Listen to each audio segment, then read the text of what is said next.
Hello, good morning, and welcome to the Hayley and Allyson show live here on Backchannel, the only place to listen, watch, and interact with us, your hosts, via your device. The command to do so, if you are watching on an Echo show, is the word say, followed by whatever you would like to tell us this morning, within reason, because we're a breakfast show. Or if you are listening on an audio-only Echo, hop on to backchannel.tv. You can get involved with the show that way. It's easy as that. My name is Hayley Ellis. This is Allyson June Smith. Well, good morning, everyone, on a fine Thursday. A fine Thursday. It is a fine Thursday. It's been a very long week this week. So hello if you are joining us. It is the December the 9th. 9th. I can't say many H's, so that's a hard one. 9th. And it is a Sagittarius season. And also our celebrity birthdays for today, Allyson, are H, the rapper. He is 22 today. Happy birthday. Oh, you like because you're 22? Yeah, so cute. So cute. Anything in the 20s, super cute. Super cute. So cute. Judi Dench is 87 today. Ooh, Judy, still cute. 87, still cute though. Still cute though, Judy. She looks good for 87, doesn't she? Kidding me, she looks amazing for 87. Yeah. She gives me hope. She's got more get up and go than I ever have at 87. John Malkovich is 68 today, and Donny Osmond is 64. Aww. Happy birthday to you all. I'm sure you are listening and watching at home. We hope you all have wonderful birthdays. If it's your birthday today, let us know. We can give you a little happy birthday message. It's also National Pastry Day today, Allyson. Ooh, I'm going to eat a pastry just to celebrate. What is your favorite pastry, Hayley? If you, off the top of your head, pastries, what do you love? I'm not really a big pastry fan. Okay. Yeah, okay. I can't even think. Apple turnover. I mean, I'm just saying things. Yeah, no, words. What about you? Ooh, probably. What are those Italian pastries called? A This is great content, guys. I can't remember what they're called. You know what the Italian pastries are called. Say to your device. I know exactly what you mean. They're like a little custardy tart thing. Yes, I feel like it's a Cornello is an ice cream, but I feel like anyway, that's what I love. Everyone, that's I don't what know the she name, loves. but and I love you them. Can work it out. You are one ahead of me. National Pastry Day today. So if you were thinking, do you know what? I would love to have a pastry today, but it's not National Pastry Day. It is. It is. Go knock yourself out. What? Wait, is a croissant a pastry? It is. Croissants, then. Croissants, 100 million%. They are buttery, light, flaky deliciousness. Have you ever had a cheese croissant? No, I haven't. Tell me. Cheese croissant. Turn into Santa. Oh, come on, Santa. I know what I want for Christmas. A bag full of cheese croissants. They are so lovely. They just have that slight matured cheddar-y taste. They just melt a bit of cheese on top. Beautiful. It's beautiful. I like the way you're acting out, melting the cheese on top if you're watching on an Echo show. Yes, it's National Pastry Day. And also, on this day, Allyson, on this very day in 1965, do you remember it? It's such an old joke. I do it every single day to her. How dare you? Yeah, it's a great joke. Every day I do the same joke to her. But on this day in 1965, Allyson, the animated special A Charlie Brown's Christmas, featuring characters from Charlie Schultz's popular Peanuts comic strip, aired on American television and became a holiday classic. So on this very day, 1965, there you go. As always, with us every morning is producer Will, here till 8 a.m. Hi, Will. Cannoli. Thank you. A cannoli. That's what I was looking for. Yes, love a cannoli. Yeah. Dipped in filled with cream and then dipped in chocolate at either end. Yes. There's an Italian place down the road from me. What does them? And they are divine and really unhealthy. Well, yes, we are talking pastries because it's National Pastry Day. If you've just joined us and wondering why we're talking about sweet treats at 6 a.m. That is why. I wanted to prep a pastry-themed true or false for you for later in the show, but I couldn't find enough questions, so it's about bread instead, which I thought was close enough. I mean, people are going to be... Will, we've got to make this show sound exciting at least. We're going to be doing a bread-themed true or false game. If you're not excited about bread, then you can get out of town. You're not my type of person. If the idea of carbohydrate doesn't get your blood excited, then get out. Get out, I say. Yesterday, my housemate gave me a piece of garlic bread, and it was the best thing, the highlight of my day. Oh, Brilliant. I mean, that just shows you, it says more about your day, Will. Than it I does know. It's tough. Also, garlic while we bread. have all three of us on, Mhm. if you are watching, we have put up our new logo today with the three of us. So we have a new logo that Hayley absolutely designed. Andrew, she drew us. It's also on our mugs that Hayley sent us, but forgot to order herself one because she's a selfless person. So yeah, this is our brand new logo day. I just wanted to point that out. Hayley, thank you. New logo day. New logo day. I'm gonna pull that. I'm gonna recreate me in that drawing. I look like this. That is your face, though. And can I say, I drew that off a picture you sent me, pulling that face. Okay, I mean, you see me a lot, Hayley. So, Will, this isn't a Tinder profile, okay? It's just a little fun logo. Anything's a fun logo. Anything's a dating app if you try hard enough. Exactly. What happens on the internet? It's a dating app. Oh, well, my there we go. Theory. Thanks, Producer Will. Producer Will with us until 8 a.m. this morning on the Hayley and Allyson Show. But fear not, we have shows here all day on Backchannel. All day. So you can get involved with those, because after us here is Liv Harrison, and she is here 8 till 9, followed by Producer Will is back with the wonderful Kate Cocker at 9 till 10. Anthony Davis' show is here 12 till 2, and at 2 till 4, it's Your Pal Hal with Hal Rudnick. Show's here all day, so get involved, stick around. We are the only place you can listen, watch, and interact with us, your host, via your device. I'll get my words out. It's very early in the morning. But coming up on today's show, Allyson, do the jingle. Coming up on today's show, we're going to be discussing the news stories from around the world that have took our attention and made us have a little giggle this morning. If you've seen a news story you'd like us to discuss, get in touch and let us know what it is. We're also going to be doing our 1-star review of a film. People have left this film bad reviews online. We're going to read them out and would like you to guess what the film is. Also coming up, we're going to be doing our Agony Auntie section where we try and solve your problems. Try is a very loose word. Also, we're going to be playing a fun game of true or false based around bread, but don't let that put you off. It will be fun. And as always, on the Hayley and Allyson Show, we like to end the show on a fun fact that you can take away, as well as playing another game of our advent calendar. That's all coming up in the next 2 hours.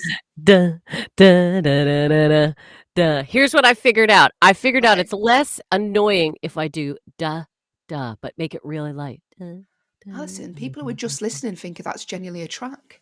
You don't realize you've just give away the magic. Sorry, everyone, I'm breaking the magic. Sometimes I do a hum. Today was duh. I think it's less aggravating on Hayley's ears as she is trying to.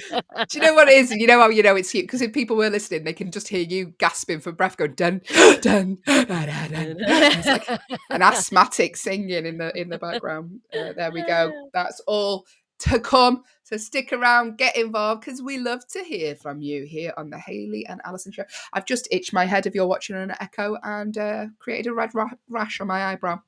That's the joy of live radio. All to come. A lot's coming up on today's show, and it is Thursday. I this morning was meant to go for my booster but it got cancelled. Not my fault then. So we went and did a little bit of Christmas shopping instead. Oh, did you? You've already been up? No, wait. You've already been up and been Christmas shopping? Mate, I've got a child and she has been up since 7 a.m. Oh. So I dropped her off at the nursery, and then I thought I'll go to get my booster. Well, kill a bit of time before I go and get my booster. Then as I'm on the way there, got cancelled. So I thought, I'll go in the shops, and I bought. Do you know what I bought? I bought what are they called? Where they makes the room smell, scented. Candle, with little sticks. Oil. Oh, sticks. Yeah, this scent sticks. Scented sticks.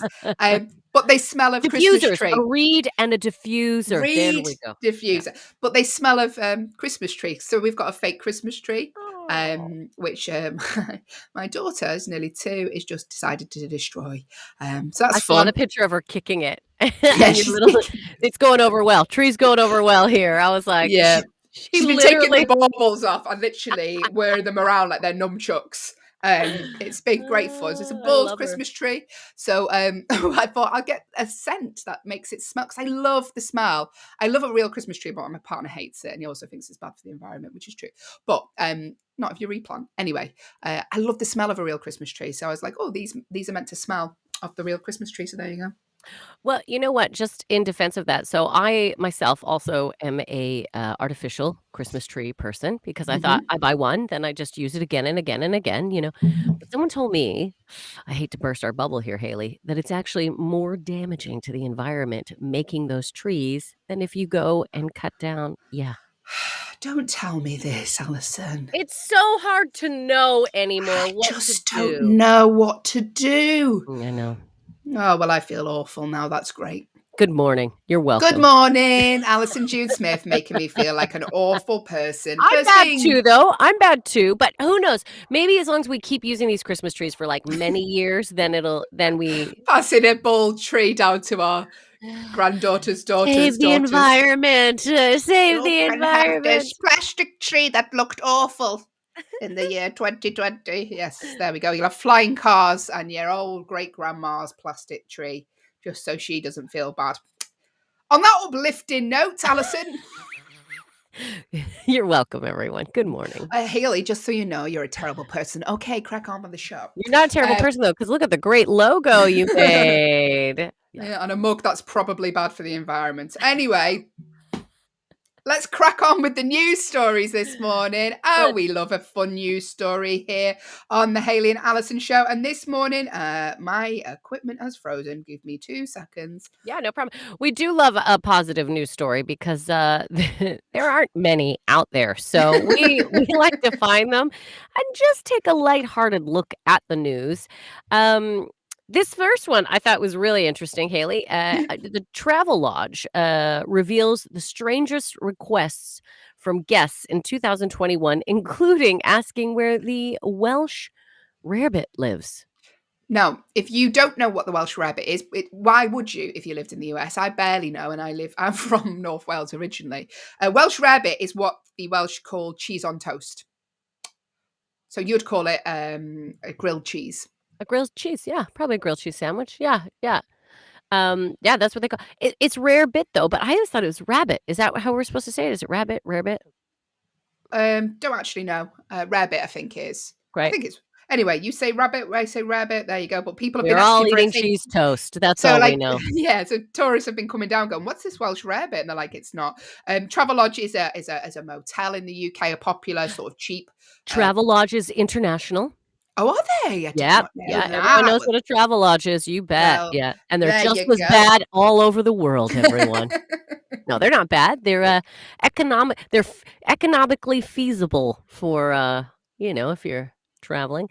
But they did have some pretty. I mean, of course, they have wild requests. Did you read over some of these? My favorite one was one time someone asked for a swimming pool so their pet fish had a larger area to swim and sleep in while they stayed to sleep, as if fish sleeps. But that's what they said.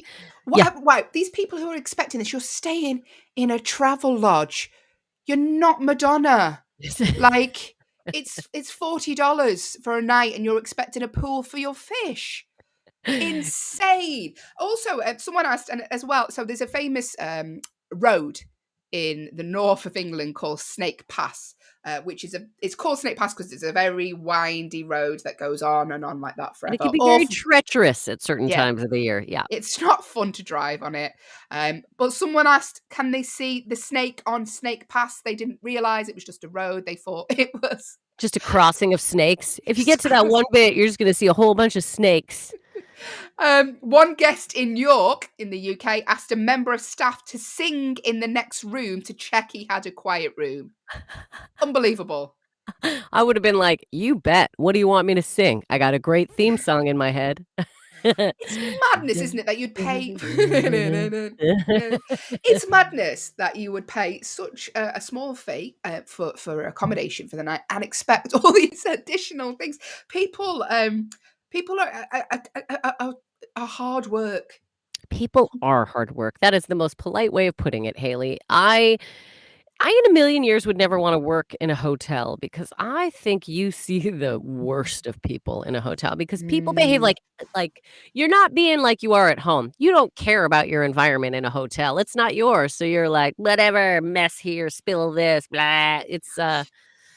It's gross. Hayley, the last time you stayed in a gross hotel, you went and bought slippers so your feet wouldn't have to touch the floor. I'm surprised Yeah. you don't travel with hotel slippers, to be honest with you. I Well, now I am. Now Yeah. I am. Well, I've never usually stayed in anywhere as bad as that before.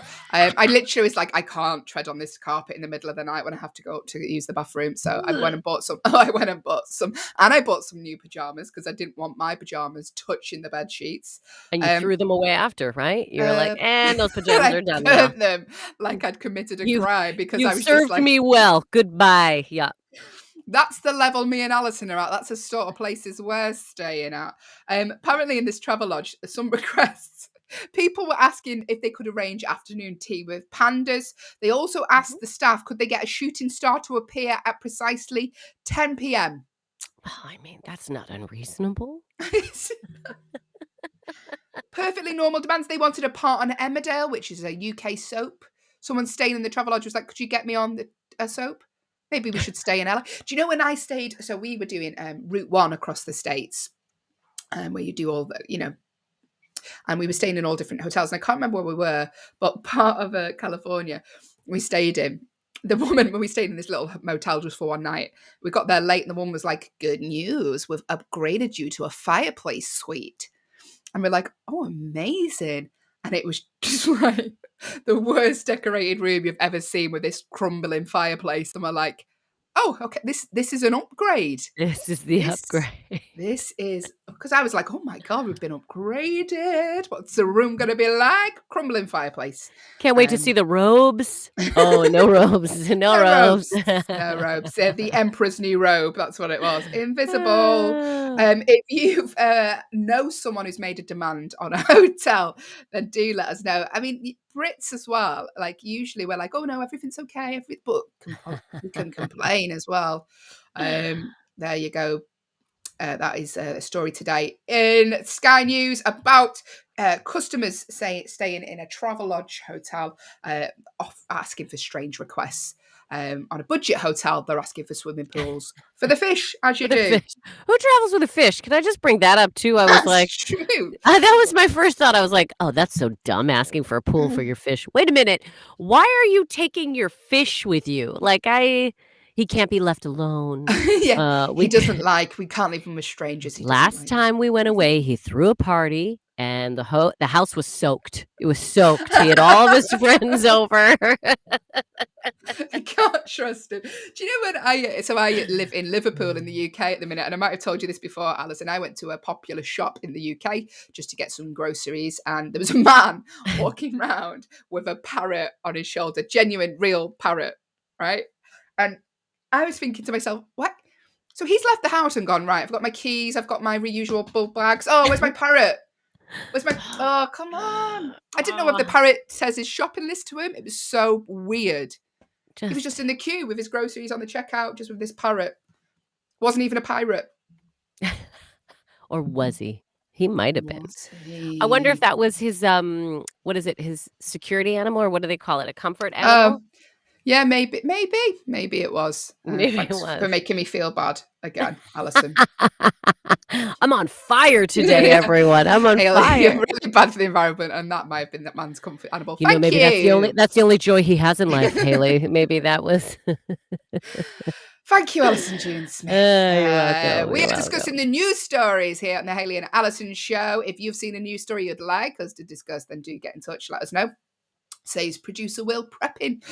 But another story today in the Metro, the UK Metro, was apparently this is controversial, but the crucifixion of Jesus has apparently appeared inside a tangerine.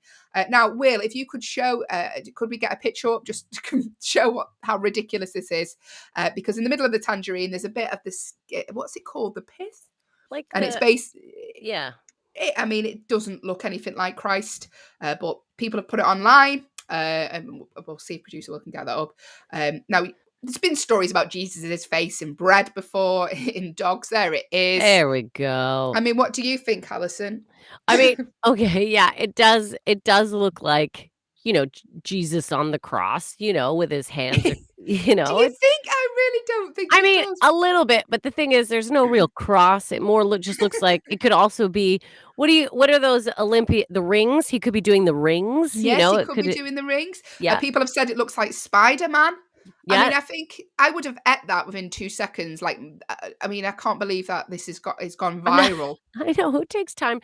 Maybe that's the problem. Maybe I need to stop and look at my food a bit more before I just inhale it. But also, he said the person who found it initially, the legs were stuck together, so he had to divide the legs a little bit and separate them, and then it looked, and I was like, well, then it's not. Then you altered the inside of the orange. The tangerine is what's We happening. can all do things with food to make it look different. We can all make a Jesus in our food if we really wanted. Well, apparently it comes after another symbol. Apparently E.T. has recently appeared to a builder in Leeds. Do you know him, Will? Will lives in Leeds. After previously being seen another plank of wood. I mean, you can find anything if you look hard enough. If you look hard enough on my face, you can see Cameron Diaz. There she is. I see it. I see it. I just don't look at my food long enough to find things in it. No. Straight in the mouth. Do you, Ellie? No, not once. No, I think one time I stopped and looked at a chip, a crisp, that I took out of a bag because it was so big. It was the biggest crisp I'd ever seen. And I took a picture of it and I kind of backed my head up and put the crisp. What is? That's E.T. Oh, to be fair, that does look like E.T. that does look like E.T. Yeah. How much does that look like E.T.? And what is that in? What is the man who found it? Oh no, I thought it said the man who found it was called Elliot. It's not. They just make a joke. I got really excited. I was, oh my no, it is a sign. A man in Leeds found that. A builder in Leeds when he was slicing wood, Allyson. That does look like E.T. I will say that. The two big eyes. Yeah, and the nose, chin and everything. Well done. I accept that. That does look like E.T. Yeah, that does look like E.T. We'll let that one pass. Thanks. We'll let that one fly. We'll let that one fly. But yeah, no, just a big crisp. And I took a picture and I backed up my head and I put the crisp forward. So it looked like my head and the crisp were the same size, which they almost were in reality. It was very exciting. It was an exciting moment for me because I was like, big day in the Allyson June Smith household. Great big day. Look at the size of this salt and vinegar crisp. And I was looking around at people on the train and they're not looking back. But anyway. They're moving away actually into a different carriage. We're talking the news stories. Have you seen any more news stories this morning, Allyson, that have took your attention? Yeah, okay. This one. I mean, here we go. So there was a real estate company. I can't remember the name of it. I should know right now. A real estate company in the States. My Billion, I believe it was called. Is that what it's called? Yeah. My Billion. Just let her talk out. She's just going to hash it out. You know what I mean? Hang on. Let me read this article. Anyway, so My Billion, and they're an online property realty, selling homes, selling dreams. And it was, I believe it was Christmas. Was it Christmas Eve around that time? And the boss came on and sent out a pre-recorded, a message saying he didn't want to have to do this. This is the second time in his career he's had to do this, but they're going to have to lay off 15% of their staff. Okay, this isn't a pre-recorded message that they sent to everyone, like on a pre-recorded Zoom. They have to lay off 15% of their staff. He's real sorry. He said, he's almost cried. Thinking about it. Thanks for telling us you almost cried. Laid off 15% of the people. That's 900 employees. Laid off 900 employees with a video message and said, if you are receiving this video, you're one of the people who have been laid off. Wow. Yeah. He laid off 900 staff via Zoom. He's now said he's deeply sorry for the way he did it. But on the recording, quite right, Allyson, he said, if you're part of this call, you're in the unlucky group being laid off. I mean, it's not the X Factor. This is people who've got real jobs, and that's how they're finding out. Absolutely awful. I mean, have you ever been fired from a position, Allyson? Have I been fired? I'm trying to think. I don't think I've Because if you're watching this now, Allyson, I'm afraid to break it to you. You're fired. Unfortunately, we have to let you go. Have I been fired? I don't think so. I think it would stand out in my mind if I'd been fired. I think there are some jobs that like I've walked away from. We mutually understood that you know, I didn't want to be a shooter girl in a bar. Mutual understanding. A mutual understanding that I'm not going to give shots of sourpuss to people at the 6 p.m. round at Goose Looney's. Goose Looney's, is that what it was called? That was what it was called, because the dollar bill in Canada, because I'm from Canada. Don't know if you know that. I'm Canadian. We don't have a dollar bill. Much like your pound here, we have something called a loonie. We call it a loonie because it has a loon on it. The loon, la loon, a little bird, a little duck. So we call it a loonie. And so, yeah, the place I worked at for one shift was called Goose Loonies. And you could buy shots for a loonie for like $1, for a pound. And I was the girl distributing the 6 p.m. round of... I bet the people there were really respectable, though. Do you know? Do you know what? They really were very respectable. 6 p.m. Yeah. But what a way to fire your staff. I mean, whoever would want to work for this company ever again after knowing that? This is the second time he's done it, too. Second time. Wow. Yeah. He's like, I had to do this once before, and it was, you know. Awful way of doing it. And I presume they've done it that way so people don't. I mean, because most people take them in one by one, let them down gently, deal with the consequences. But to fire 900 via a video call is horrific. But good luck with your businesses in the future, guys, because I don't think anyone's going to want to work for you anymore. Well, in the UK, again, in the article, it talks about in England, the United Kingdom, they couldn't do this. This is not permitted. You have to give each individual like an individual firing, basically, to as a procedure, to like HR one-on-one procedure. Yeah. Because what they did there, I mean, who knows what that's going to cause? That's a bunch of like, all of a sudden people are going to have like, it could lead to mental health issues. It could lead to like the destruction, you know, that's the only job, that's the income coming in. All right, thanks anyway. Like, and not even a Zoom one-on-one. Again, it was a pre-recorded Zoom video that it was just awful. That's horrible. Awful. Merry Christmas. Christmas. Yeah, there we go. In a more fun story, we went a bit deep on that. Awful for the economy, for people's mental health. But yes, quite right, it is. But in a more fun news story, this is taken from an article in My London News, based in the UK. There's a Kate Middleton lookalike who gets to travel the world with doubles of Prince William, the Queen, and even Harry Potter. I don't know why Harry Potter's travelling with the royal family. Maybe they're all travelling on his Nimbus 3000, wherever it is. But yeah, Heidi Agan, she was working as a waitress, not in a cocktail bar, in 2011, around the time of Prince William and Kate Middleton's royal wedding, when people started commenting saying, you really look like Kate Middleton, and she was getting it all the time. Because she was getting it so much, she was like, people were saying, you should be a lookalike. And she's like, I don't really know anything about it. She's working as a waitress. She didn't realise that lookalikes were a thing. But then she sort of sent her picture into like a celebrity lookalikes agency. And within 4 days, she got her first job, which was impersonating Kate Middleton at Gatwick Airport for the Olympics. It's a real moneymaker if you're a good lookalike. Sometimes even bad lookalikes get money. Oh, absolutely. Yeah. It's like 500 to thousands, I believe she's made for each, depending on the gig. But 500 to start. Like, yeah, but you want me to show up looking like Kate. 500, please. I mean, you'd have to look pristine. You couldn't just show up with your hair in a scrunchie and just hope because your face looks like Kate's. This is what Kate looks like at home. I'm doing at home Kate. That's the look I'm going for. This is Kate in loungewear. This is Kate on benefits. Like, no, yeah, you have to like make a real effort, scrub up well. But yeah, she's absolutely doing great now. It's her and a fellow called Simon Watkinson, who's a Prince William lookalike. They do really look like them, which is obviously what you want in a lookalike agency. But yeah, I love looking at bad lookalikes. That's my favourite thing to do. Oh, yeah. We should do the game one day, actually, producer Will, where we put images up of guess who they're meant to be, you know? Because sometimes I'm like, who's that? Is that Princess Diana? And they're like, no, it's Elton John. You're like, oh, right, okay. right. Yeah. But yeah, I mean, great. I mean, have a look at her online. It's on there, mylondon.news. See whether you think she looks like Kate. I think she does. Of course she does, because she's getting paid a lot of money to go A around the lot of world. money. And she said she was happy because I think she took a bit of time with COVID. She was able to she's like, I cut my hair short for the first time in a long time, because she has to cut her hair exactly like Kate and be like Kate. So she's Blow like, dries COVID. every day. Yeah. She's like, COVID shut everything down. So I went and got a haircut that I wanted. And I was like, oh God, it'd be a little bit like losing your identity. Do you think you could be a lookalike for I somebody? can't believe you're asking that, Allyson. It's really obvious. Cameron Yeah, Diaz. Cameron Yeah. Diaz, Uma Thurman. young. Yeah. Yeah.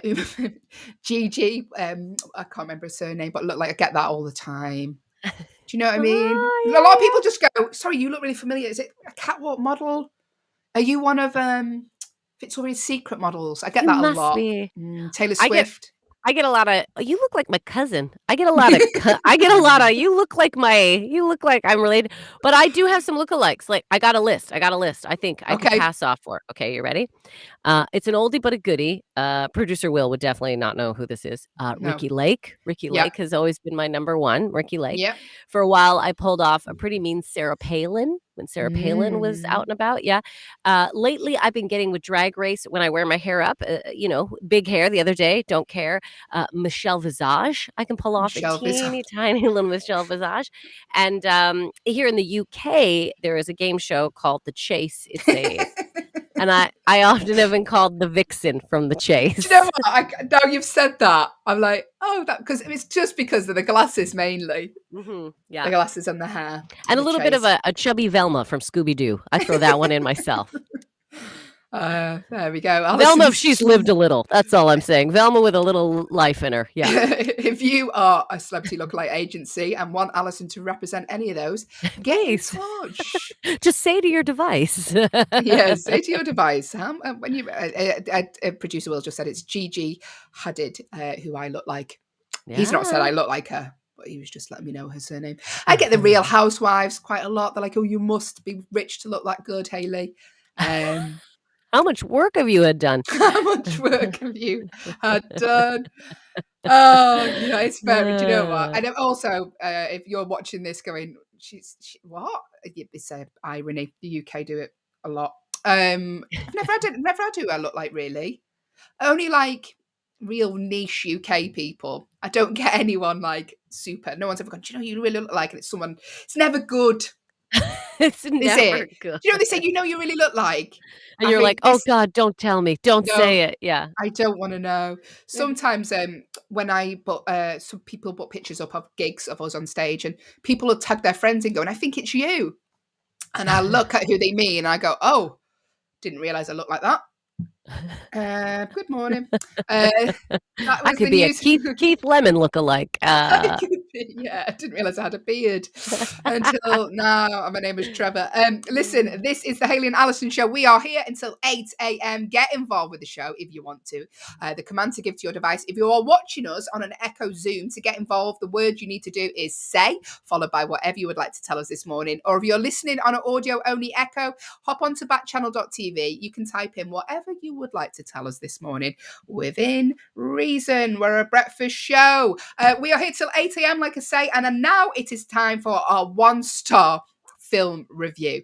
So what happens in this section of the show every day is we take a film that people have panned online. We're not talking critics, we're talking your everyday, run-of-the-mill, general public. They've gone online, they've been that annoyed after watching the film, they've left it 1 star and a bad review. Now, this doesn't mean it's a bad film. No. As we've learned in the past on the Hayley and Allyson show, it could be an absolute Oscar-nominated classic, but these particular people have got so annoyed by it, they've gone online and left it a bad review. We're going to read out several of these bad reviews, and we would love you to guess who you think the film is. It's not a person, Hayley. What you think the film is. The command to give to your device is the word say, or hop onto backchannel.tv, type your guess in there. I'm excited about this one because when people find out that people gave this movie 1 star, I think they're going to be like, what are you talking about? This movie is, yeah. Okay. So I mean, some people might think it's horrible, but I'm just saying I'm really surprised. But you know Mhm. what? I shouldn't be surprised because again, we have had 1-star reviews written about, I mean, Classics, absolute classics. it could be, an And amazing film. Yeah. and These people. also, Yep. Alison, me and you absolutely rate Grease too, and that's not for everyone. So, No, it's true. in It's fact, it's true. not for anyone other than me or you, apparently. Other than But us they too. other than us Woo! too. What's that? A song in a bowling alley? Yes. Yes, it is. Thank you. Please. Listen, here we go. We're going to read out the reviews. If you would like to make a guess, do get involved. If you make a guess and you guess the correct answer, our lovely Alison June Smith will sing you a song with whatever words you would like to feature in it. There you go, Alison. Is that all right? Yeah, Up to great. 100 words, and we'll give her 5 minutes to write it. There you go. So, Alison, if you'd like to read out the first review. I would Uh, love to read the first review. We always also give each other motivation, so we can create a character so you can hear the frustration and anger and, the venom-like review poison that they spout. So, Hayley, what is my motivation? Who am I? Who am I? Okay, so the person reading this review, Alison, I'm going to give you a character, is a woman called Stephanie. Ooh, okay. Yeah, middle name Jean. I think it's Mhm. important for you to get into Yeah. character. She is 182, Mhm. world's oldest woman. Just to let you know that. Uh, 182, wow. yeah, 182. There you go. That's Okay, it. here we go. Stephanie Jean, 182. I know everyone seems to like this film, but I struggled to sit through it. It was just one long series of gunshots and explosions, with reality taking a backseat throughout. The plot was just an excuse to justify the violence, which was the film's main driver. If you like mindless shootouts and unbelievable action, you'll like this. If you don't, you won't. I don't. Brilliant read, Alison. Could really Thank you. hear every one of those 182 years. Thank Um, you. Yeah, she does have a lot of volume. It was a very It's a quiet read. She keep really yeah. great read. Listen, what is the film? There's not that many clues in that review, to be honest with you. The person in question gave it 1 star. She said it was just like a long series of gunshots and explosions and a lot of violence. But what is the film? If you'd like to take a guess, the command to give to your Echo Show is the word say, followed by your guess. Or you can go onto backchannel.tv on your phone and just type your answer in there. It is as easy as that. You don't need to register. You just put your answer in and you can get involved with the show. So I'm going to read another review left by another person who left this film 1 star. How would you like me to read this, Alison? All right. Just real quick on that last review. I actually Yep. agree. I think that's a very good description of the movie. I'm just it's gunshots, explosions, and violence. Anyway, Merry Christmas, everyone. Here we go. So, Hayley, Yes. you are a. Excuse me. I should have prepared. I should have some You should characters have. in You should have, mind. Alison. You are a father. Okay. Your name is Ben. You're a dad. Your name is Ben. And you're in a store and your children are out of control. Ben, the dad, out of control children running around. There we go. Okay. And you're telling Here we someone how much you hated this movie. All right. There we Okay. go. Quite a lot of detail there, considering I didn't give you that much, but there we go. It's just how it is. This is a 1 star review, but what is the movie? I don't understand why this is such a popular movie. Hey, come back here, kids. A little bit of ad lib there. There's so many things I didn't like about the movie. It just felt extremely silly to me. It lacks a good story. The cab driver was annoying. The German bad guys were unconvincing. Low quality of the German voices, not that good acting. Brackets. There were many silly moments, but one of the worst was McClane on the rooftop shooting in the air to make the hostages go downstairs. I mean, that tells you what the film is in that one. I mean, really, there's doesn't a it? load of clues in there, right? It's I mean, I wouldn't necessarily say clues. I'd say the answer. Yeah, we know that there's a character called McClane. What could the film be? We've got 4 more clues to read out. We know there's German bad guys. There always is in these movies. it's yeah, 80s movies. bit of a trope, everyone. Yeah. But what is the film? If you'd like to make a guess, Then the command to give to your device is the word say, or hop onto backchannel.tv. You can type your answer in there. So, Allyson, 2 more reviews to read out.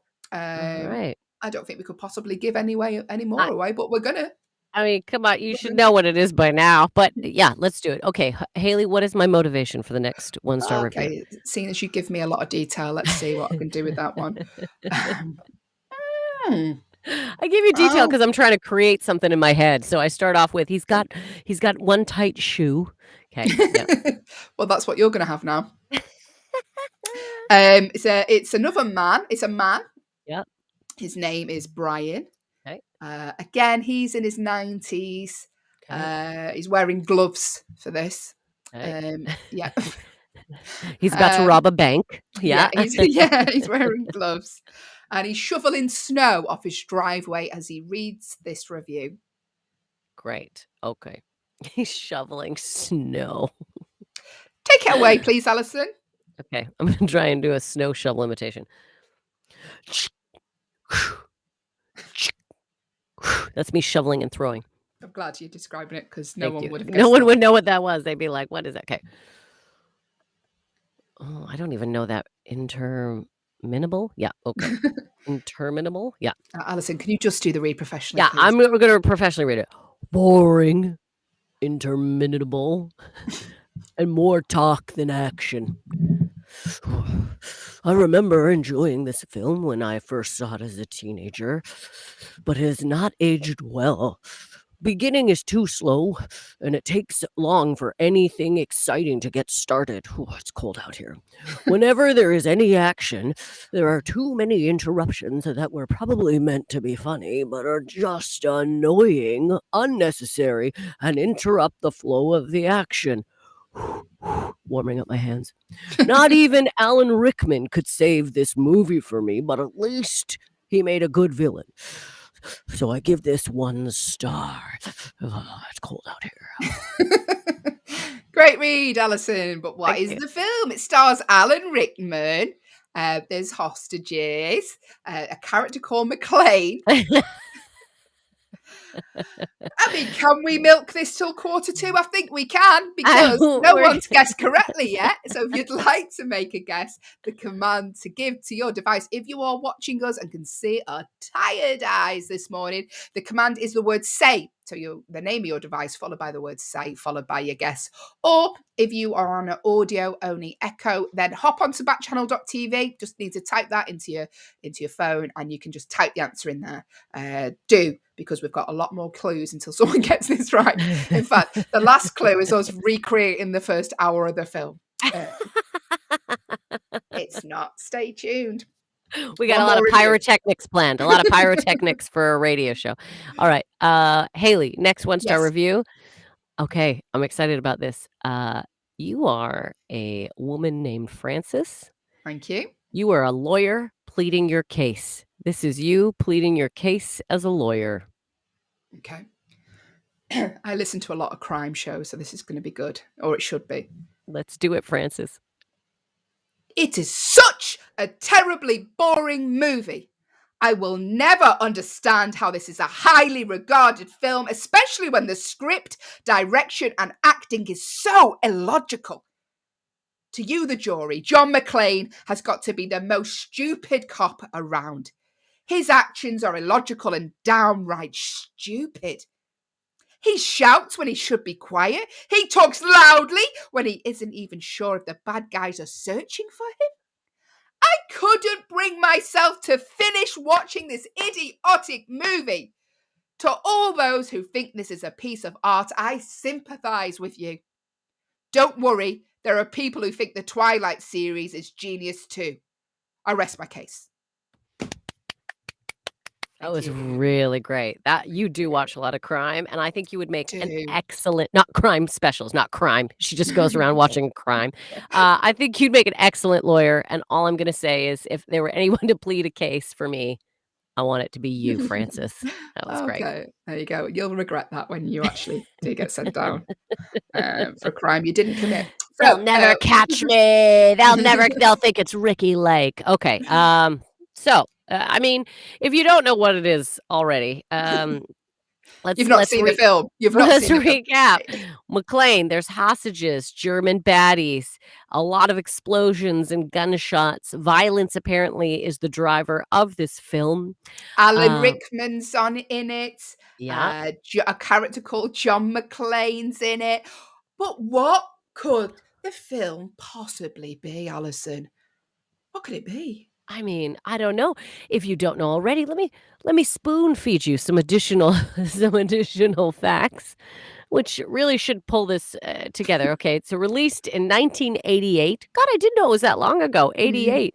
Did I mention that I'm from Calgary, Alberta, and in 1988 we hosted the Winter Olympic Games? All right, sorry, it was released the same year as Eddie Allyson, the Eagle. If you've only just tuned in, Allyson literally tells us that fact on the hour every day. It's Calgary's claim to fame, as well as the Stampede, but nobody knows about that. Also, this movie starred Bruce Willis, surprise, surprise, and Alan Rickman.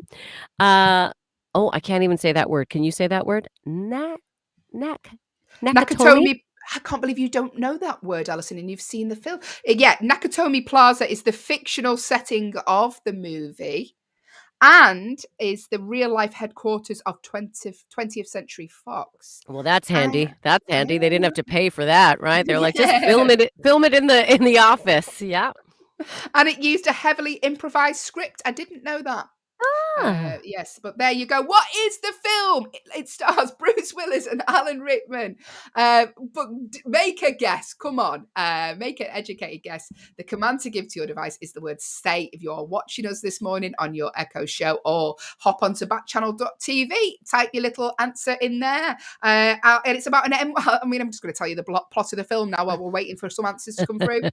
Please give us an answer. The NYPD officer tries to save his wife and several others taken hostage by German terrorists during a Christmas party at the Nakatomi Plaza in Los Angeles. What is the film? I'll give you 5 more seconds to get your answer in. Do you think this film is a Christmas film, Allyson? I mean, yes, because it is played over Christmas. It is based around a Christmas party. Therefore, it is Christmas. Hi, Justin. Justin's just joined us. Justin, we are doing our 1-star movie review. The movie was released in 1988, stars Bruce Willis and Alan Rickman. Nakatomi Plaza, the fictional setting of the movie, is the real-life headquarters of 20th Century Fox, we found out. What do you think? I'll give you another clue just for anyone who hasn't got it yet. And it includes the words hard and die. So if anyone would like to make a guess, yeah. Allyson, what's the film? The movie was Die Hard, everyone. Yes. Yes, of course it was Die Hard. There we go. Justin has told us this morning he loves Sarah. So I don't know if this is a Valentine's message for a bit late or a bit early. It's fine. When we find Sarah, we'll let her know. Justin loves you. There you go. I love Sarah Parcel. I mean, it's very specific, Justin, but thank you for getting involved in the show this morning. This is the Hayley and Allyson show. We have got plenty coming up for you this morning. Now it is time for our Agony Aunties section. So if you have a problem you would like us to solve, get in touch. We are like the A-Team in the way that we travel around in a van, and that's where the comparison ends. The command to give to your device is the word say if you would like us to solve your problem this morning. Or if you have a phone, hop onto backchannel.tv and you can type in your problem there. Listen, we have to do a disclaimer. Myself and Allyson, surprisingly, we are not trained therapists. I know it is hard to believe. But no, we are not trained. Oh gosh. I mean, I'm not even a trained speaker, apparently, right now. We are not trained therapists. However, we are ears that want to listen. If you want to share your stories with us, we like to think, we like to provide some options. We are just simply some sounding boards that can give you some ideas. Also, listeners out there, if you have been through any of these problems and you think you have something to that would help out our listeners, by all means, please get involved. Share with us what you went through, because sometimes that's the best way to get through a problem, is to realize you're not the only one in it. Or that has gone through this thing. So we do like to encourage everyone to get involved. But without further ado, let's get going here. Hayley, do we have a problem today? We do have many, like Jay-Z. So, first problem is from Stephen from South Dakota, and he said, good morning, Stephen, if you're Hi, listening. Stephen. I feel like I'm too meek and mild, and that I can't stand up for myself in confrontational situations, and that as a result, people are taking advantage of me. For example, if I know if someone asks something of me, I'll probably say yes. How do I stand up for myself? Okay. Well, I love that you look, first off, Stephen, the fact that you're identifying this, well done you. Okay. So you've realized that, it's getting too much saying yes all the time. And actually, saying no is something that a lot of people have a hard time with, but sometimes saying no is the most freeing and um liberating word that you can Mm. use. I And feel sometimes people. no is the only word Alison can say at this time in the morning. It is true. It is true. Um, what I would say, Stephen, is I would literally write out some statements. Yeah, that you can start to say like, no, I don't have time for that in my life right now. Uh, uh, I cannot help you with this at this point. Perhaps there is somebody who has better expertise. What you can do is in your saying no to things, you can always offer some guidance as to an idea of where else they could go. Maybe but I really feel you need to practice saying no. There's nothing wrong with saying no. So many people can't say no, and it is a very empowering word. So I would pre-write out some statements, some mantras as to why you are creating boundaries. I am creating boundaries because I care for myself, and by saying no, I am showing myself self-care. So some mantras. God, I sound so much like like my own therapist, but this is definitely something I would do. But Stephen, I just want to applaud you for even identifying this because some people live their whole life without ever learning that this is an issue for them, and they just burn out and get exhausted, and then they're of no use to people in their lives because they're stretching themselves too thin all the time, doing all this stuff for all these other people. So good for you, Stephen, for identifying it. Write out some mantras, practice saying no, but I feel you're already on the right path identifying this out of the gate. Alison June Smith there with a very good answer. Yeah, I understand you, Stephen, because sometimes people say I'm too meek and mild. I'd sort of let people walk over me a little bit, but not no more. Not no more. Because when you start sleeping with a leg pillow and a pillow to, when you get to the age, Stephen, when you're sleeping with a leg pillow support, then you start to put up with less from people. You start Yeah, to say no to people. You're like, listen, I didn't sleep well last night. My leg arches are really bad. And you say no, don't you, Alison? When you you get to a certain do. age, when you're sleeping with lumbar pillows, you start saying no more, Stephen. So I think you're young, Stephen. And if you are, as you get older, you'll start to stick up for yourself a little bit more, I think. It feels good. It feels good to say no. I'd even do a Mm. count in a day. How many times do you say no? And just start keeping track of it so you can be like, yeah, I know that sounds awful, but it makes you think about what can I say no to? What are things it helps to develop boundaries. So, yeah. It does, Stephen, but at the same time, don't say no to like if they offer you a pay raise, things like that, Stephen. Say no to the things you don't want to do. Don't just say no Yeah. at random. Just sitting in the office. No. That felt good. Yeah. Yeah. There we go. We are talking your problems here this morning on the Hayley and Alison show. If you have a problem you'd like us to discuss, the command to give to your device is the word say. If you're watching on an Echo show or hop onto backchannel.tv on your phone, you can type your problem in there. Next problem, Alison, Yeah. is from Martin in Tennessee. Good morning, Martin. He said, my child is a terrible present buyer. It's all, I mean, how old are they? I was a Martin? child. All right. Yeah. But here we go. It's all just junk or stuff I'll never use. I always suggest ideas for gifts, but they just ignore it because they think they have better ideas. How do I tell them not to buy me anything or to stick to the Christmas list? I mean, Martin, it's a time for give. You can't dictate what you want. These are your children. Yeah. I mean, Martin, they're gonna buy you what you want to buy. But at the same time, I understand you because I do get annoyed when I get a duff Christmas present. Yeah. Yeah. Well, I mean, look, I don't think there's anything wrong with speaking to children a little bit more like they are adults and you're equal. So what I would say to your child is Do you know how you asked for what's a popular toy right now? I don't have kids, so I'm unaware of toys. What's a popular toy? Hayley, do you I know? do have kids, but I'm just a bad parent and I don't know. Great. No, I don't know because my child's only like nearly 2, so she doesn't actually want stuff. Lego. Let's go with Lego. That's Lego. Go Lego. yeah. So you know how you said you wanted that Lego, and you really want that. How would you feel if instead I put bananas in your stocking instead of the Lego that you wanted, and get them to say how they would feel and go, that is how I feel when you get something that I don't want. So I think it's just making the child understand. You could say, I love that you want to choose a special gift for me. But sometimes I feel your gifts, maybe you're not really thinking about what it is that mom or dad actually likes. I don't think there's anything wrong with talking to a child, because what you're doing is helping them to develop empathy. Kids don't have a lot of empathy. They're kids. They haven't learned that skill. But the sooner we start to teach them to put themselves in other people's places, I think that the better off they will be in the long run. So yes, I mean, this is about buying a gift. I get it. But I do think there's an empathetic lesson that can be learned in that. There we go. I think also his kids, we're thinking of them as really small children. They're probably not. They're probably like in their 20s, and that's why he's getting annoyed. This is true. So I don't think they're really small children, because if they were, you're just like, oh, thank you. Whatever you get them, you just have to smile and grin and bear it. But if they're in their 20s and they've got a job, you're like, get me something decent. I've had years of rubbish from you. What you could do is say to your kids, listen, you are a very bad gift buyer. I've told you what you wanted. I am not giving you any gifts until I open mine. And if I don't like my gift, you're not getting yours. The end. Allyson, you want them to cry on Christmas Day? They're in their 20s, we just said, Hayley. Okay, no, we're not. okay. We're talking older kids. So All it's right. like, yeah. Little kids have a lovely discussion about empathy. Older kids, they're lost. It's done. Just punish them. No, I'm kidding. Right. Yay. But yeah, that's what I think. Yeah. Older kid, withhold.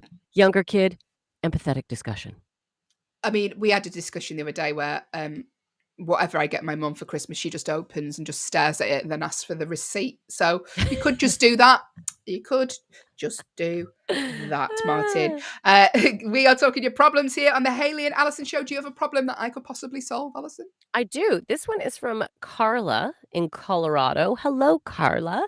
Thank you so much for sharing your problem with us. Here we go. It takes me and my boyfriend forever to choose something to watch on Netflix. Oh, I know this story. And usually ends up in an argument. How do we streamline this process and make it easier? Hayley, what do you think? Oh, well, this is obviously a common argument in couples, isn't it? We always have a debate on what to watch. We usually take it in turns, Carla. So it'll be my turn, then his turn. But obviously, if you choose a box set like like Lord of the Rings, your turn takes quite some time. 2 years. 2 years it's been his turn. But yeah, you could take it in turns. Or, I mean, we look at IMDb ratings and see what the rating has, and we'll go, oh, if it's below this, then we're not going to do it. Justin's getting involved in the chat this morning. Justin's just asked, what are you going to get for Christmas? Don't know, Justin. It's going to be a surprise to you as it is to me, because he hasn't told me what he's getting me asked. He's not even asked. I was going to say, have you dropped any hints? No. No. I just give up now. I give up. But anyway, back to Carla. Yeah, take it in turns, Carla. Maybe do it that way. Flip a coin. But if you've sat through a show of his, then he should be able to sit through a show of yours. Yeah, there you go. I agree. I think that's a very good system. Tradesies. Also, we're exposing ourselves to different things. You could also dump your boyfriend and just choose one that has more of similar tastes in regards to movies. That's my Hayley answer. There we go. No, I was don't dump your boyfriend.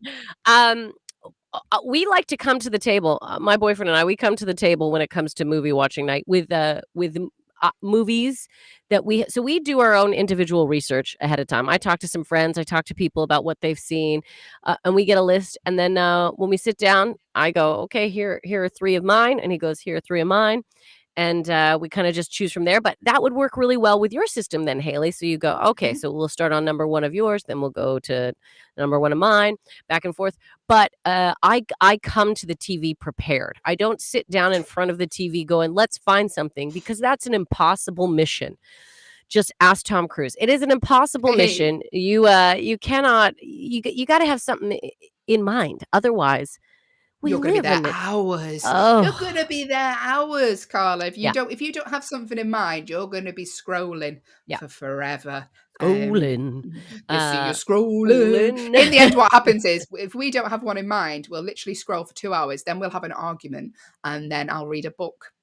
So, come with some ideas to the table, Carla, and then you can both sort of say, well, my turn tonight, maybe your turn Friday or whatever, or flip a coin to whoever goes first. Yeah. Another problem solved, or at the very least, just discussed here on the Hayley and Allyson show. It's time for producer Will's problem for you, Allyson. Yeah, Will, get on morning. in here. Good Hello. morning. Thank you, Hayley. This one is from Brad. Brad's from Illinois. Here's what Brad has to say. A friend is very combative and competitive. Everything has to be an argument. There's a lot of arguments in today's show. Everything has to be an argument, and if we're playing a game, they have to win or else they'll just sulk. I know someone like this. Someone like this. Not familiar. Yeah. Other than this, they're quite pleasant to be around, and we're quite close friends. How do I deal with this trait of theirs? Okay, everything has to be an argument. And if we're playing a game, they have to win or else they'll just suck. Okay, look, sulk, not suck. Playing games, okay. I mean, if they are really competitive, maybe not playing games with them is a good thing to do. Maybe we have to remember more. That's about them. It's not about you. You just have to be the bigger person.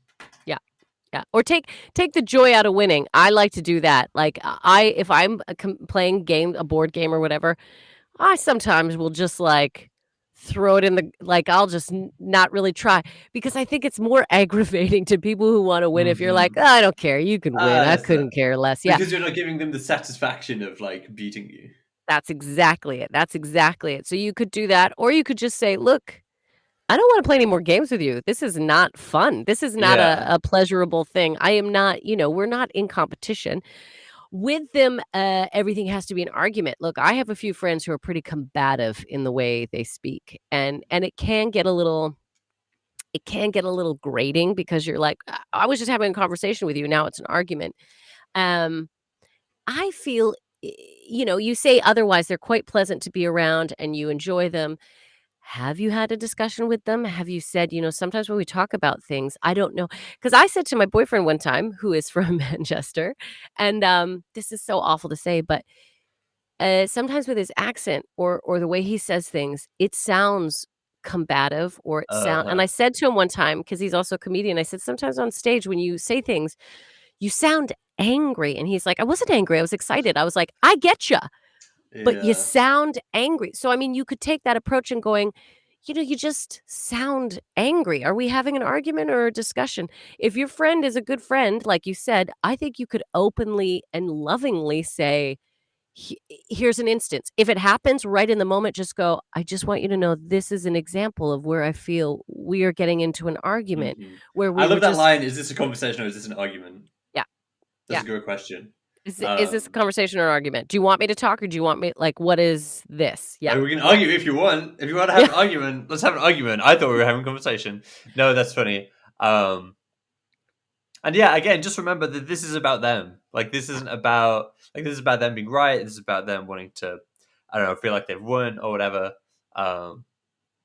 Maybe they grew up in a household where everyone always made them feel like they were wrong, or they were attacked a lot, or maybe they were the dark sheep. So they've just got that on them from the past. So they feel like, they're like very defensive. I mean, maybe by having a loving and, light conversation about this with them, you'll help them to realize that, this is. Maybe they need to say, Allyson, why do you feel this way?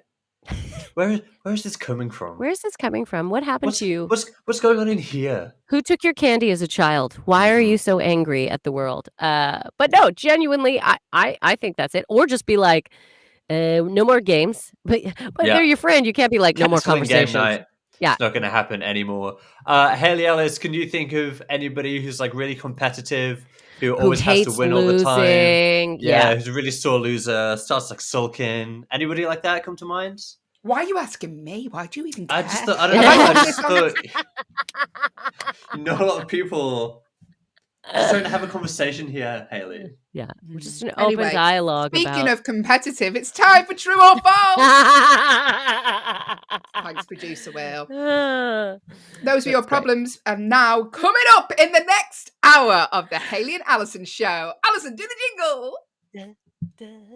Coming up, we're playing competitive True or False, where I will win because that is how it goes. After that, we're going to be playing. We're going to be doing a segment on the 10 most hardest words to pronounce because producer Will stitching us up this morning. Also, it's day 7 of our advent calendar. Which celebrity is behind the door? We will find out via a series of clues when you will guess the answer. And finally, we end the show on a fun fact you can take away and tell your friends. That's all coming up on the Hayley and Allyson show in the next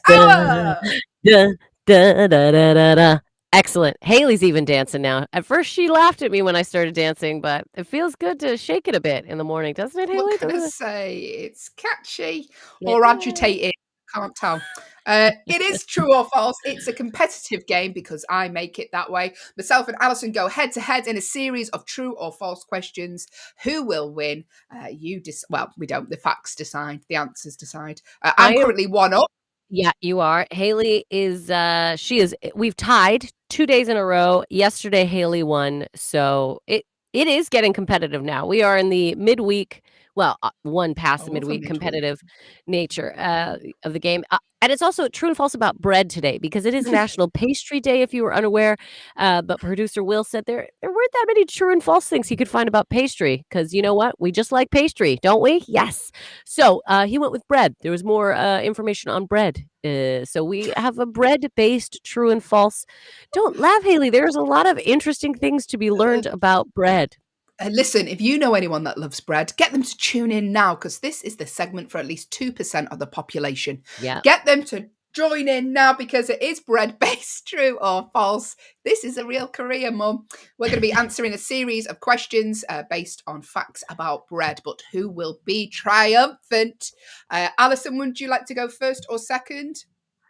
Did I ask you first yesterday or did I go first? What do you feel like today, Hayley? What do you want to do? I will go second. Okay, so you're going to ask me first. All right, we're going to start off. I'm going to begin the bread true or false. I am ready, Hayley. Here we go. Allyson, first question. The largest loaf of bread ever baked weighed over 1 ton.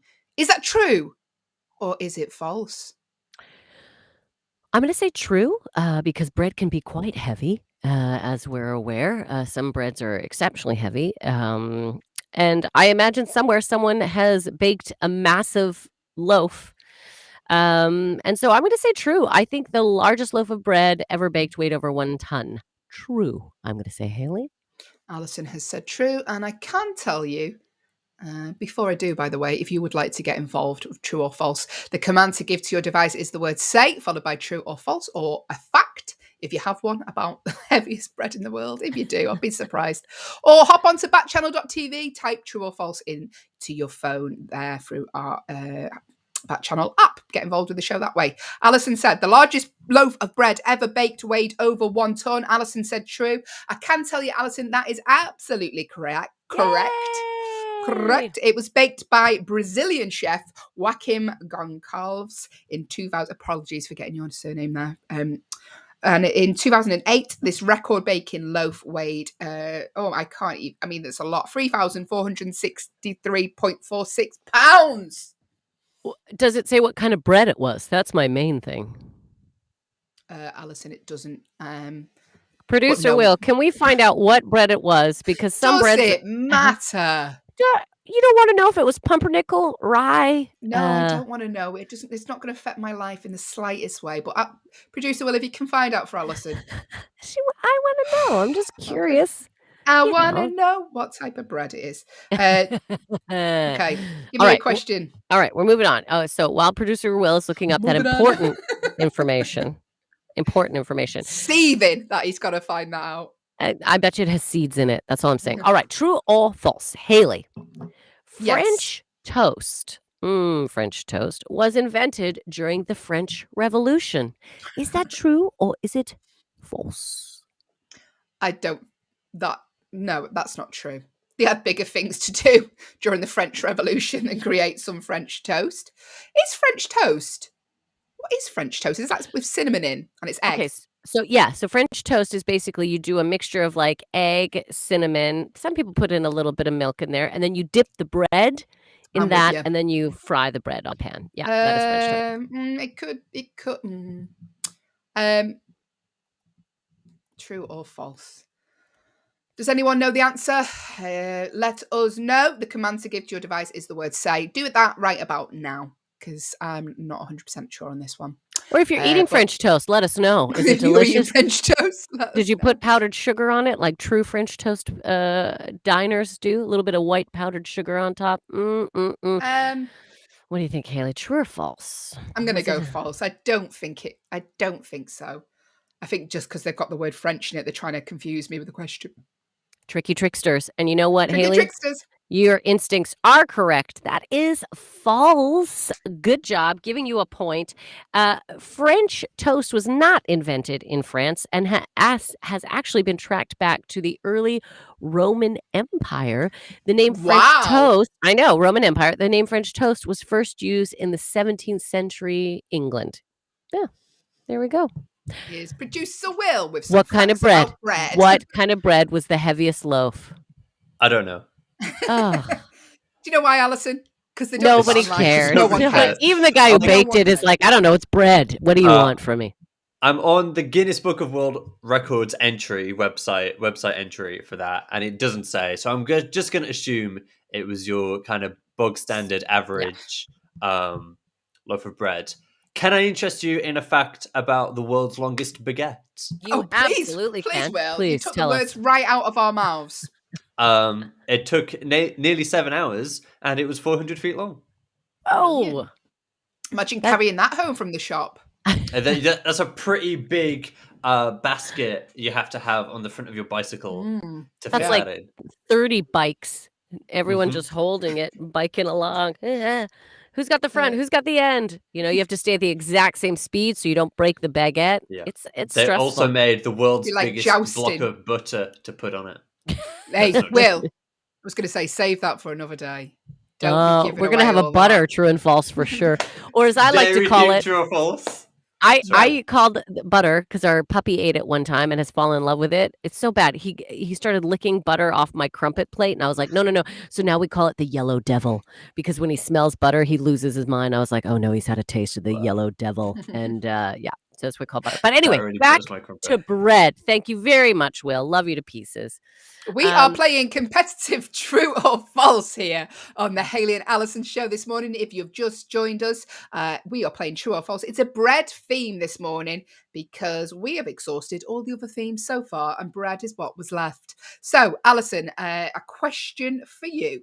Here we go. If you know the answer, by the way, and would like to tell us, the command to give to your device, if you're watching us on an Echo show, is the word say, followed by the answer. Or if you're listening on an audio-only Echo, head to backchannel.tv on your phone. You can type your answer in there, and we will let you know if it's correct or not. Here we go. Allyson, your question. Sliced bread was not sold until 1943, but is that true or is it false?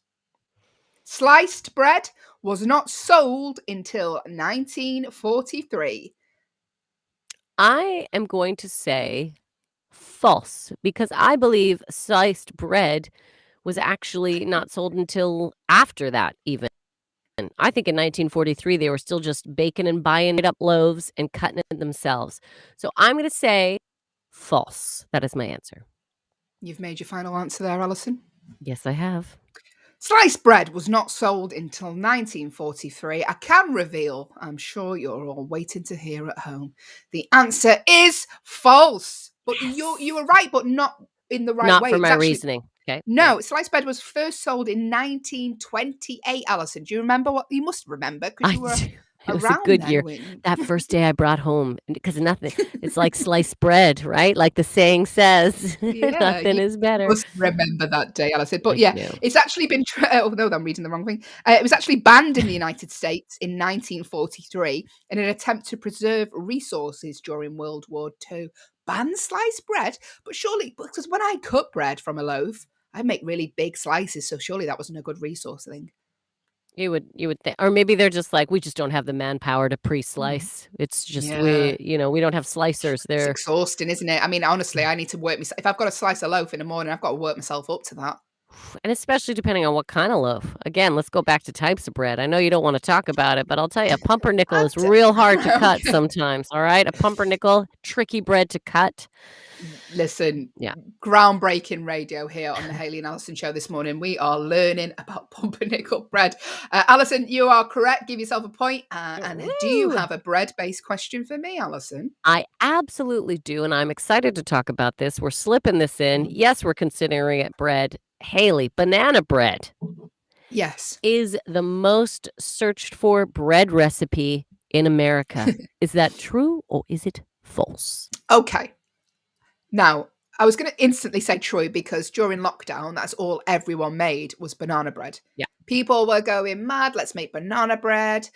We can't go to the shops. Let's make banana bread. All this sort of flour went in our stores, but that was in the UK. I don't know whether it was the same in the US.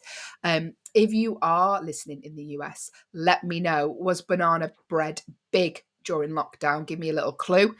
The command to give to your device is the word say. If you're watching us on your Echo Show, or hop onto backchannel.tv on your phone, type in true or false, or let me know if it was as big in the US as it was UK. I think so. I think everyone was making it, wasn't they? Yeah. Although in the UK, we were the only ones to run out of toilet roll because we are stupid. We went mad, panic buying toilet roll. I mean, it's the end of the world and we're panic buying toilet roll. But okay. I'm going to say that's true. Yeah. So you believe banana bread is the most searched for bread recipe in America. Yeah. Saying true. And Hayley, you are absolutely correct. It is true. Banana bread has its own national holiday. Ooh, February 23rd. February 23rd. Guess what we're doing on February 23rd? Does that fall on a weekday? I hope so, because we're going to talk about all things banana bread, hopefully. But yes. Do you get to take National Banana Bread Day off work? You're like, why are you off today? It's National Banana Bread Day. I gotta bake banana bread. Gotta bake a bread. Are we drawing, Allyson? Did I get the last one right? You did. You've got them both right. So I think we're drawing. So this is the deciding question. We're going to give ourselves one question each. If we draw, we draw. Here we go. Allyson. Yes. True or false? True or false? Over 200 unique kinds of bread are baked and sold in the UK. Over 200 unique kinds of bread are baked and sold in the UK.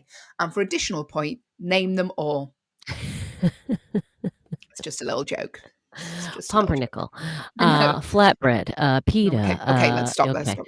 Keep the listeners. Over 200 kinds of bread are baked and sold in the UK. I feel like this is a trickster question. I feel like there's even more than 200 kinds of bread. I'm going to say false. I'm saying false. I think there's even more, believe it or not. Just think about it, though. Can you name 200 types of bread, Allyson? I don't think you can. I don't know. Right? Are we going with breads that are baked with, like, different types of ground seeds? Or I'm sticking with false. I think there are more than 200 kinds of bread. Hayley's eyes, she's looking at me like, come on, really think this through. I really think, no, sorry, I've come down with a cold midway through the episode, which is instantly just what you want on live radio. Yeah, just there's all this talking about bread. It's just so exciting. She's got a bread allergy, everyone. She's allergic to wheat. I'm allergic to wheat. Here we go. Over 200 unique kinds of bread are baked and sold in the UK. Allyson, what are you saying? I'm saying false. You saying false? Because I think there's even more. So I'm saying false. Yeah. Is that false, though?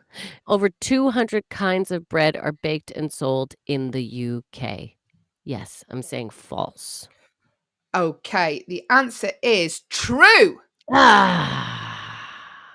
There is over 2. I think you said it wrong, Allyson. I think you need a point for that. I think you were saying the correct answer, but giving it the wrong way. So yeah, because I thought there was even more than 200. Just give you a point, Allyson. Yeah, you've got it right. I know. I'm going to be civil. That is genuinely the nicest thing ever. And you know what? Because of that, Hayley, I'm giving you the game today. You won. Oh, Allyson. You won, because what you did there, I know, goes against your natural instincts. And I'm very proud of you. So guess what today? Everyone, Hayley is the winner. We don't even need to talk about any more bread. Hayley wins.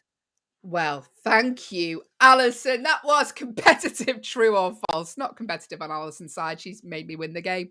Listen, we are here for a bit longer yet. If you would like to get involved, Backchannel is the only place you can interact with us, your hosts, live via your Echo. If you are watching on an Echo show, the command to give to your device is your device's name, followed by the word say, followed by whatever you would like to tell us this morning. Within reason, it's a breakfast show. Or if you are on an audio-only Echo, if you go to backchannel.tv on your phone, you can get involved with the show that way. It's dead easy, I promise you that. So, coming up in this part of the show, Allyson, producer Will... Oh, sorry, you were going to do it. I thought we were doing. I was like, "Oh, are we doing really? She got really excited to do it. Sorry, producer Will, yeah. Producer Will has given us a segment in this show that we can't possibly do, because the segment is called the 10 all-time hardest words to pronounce. So it comes from, the reason I thought we'd do this is because recently on Tuesday, a list came out of 2021's words from this that got popular this year, that everyone started saying this year, that are the most difficult to say. And then I thought we'd just do like the top 10 of all time. Because I thought I'd just sit here and like to pronounce. And some of them aren't that difficult. Some of them are.